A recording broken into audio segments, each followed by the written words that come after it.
Writers building এর পূর্ব দিকের বারান্দা বরাবর যে কক্ষ, সেখানেই সিম্পসন বসে থাকেন। নিজের কর্মকাণ্ডে তিনি সেদিন ব্যস্ত ছিলেন। ছদ্মবেশে এই তিনজন সেদিন রাইটার্স বিল্ডিং এ প্রবেশ করেছিলেন। বিপ্লবী বিনয়কৃষ্ণ বসু পরপর 6টা গুলি করে সিম্পসনকে হত্যা করে, কিন্তু বিপ্লবীরা সিম্পসনের পিএ জে.সি. গুহ এবং চাপরাসি ফাগু সিং এর কোনো ক্ষতি করেনি।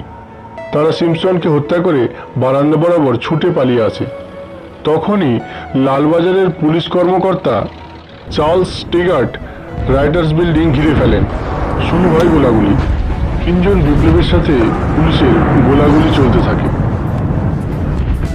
শেষে গুলি শেষ হয়ে যাওয়ার কারণে 3 জন একটি কক্ষে আশ্রয় নেয়। বাদল গুপ্ত পটাশিয়াম সায়ানাইড খেয়ে মৃত্যুবরণ করে।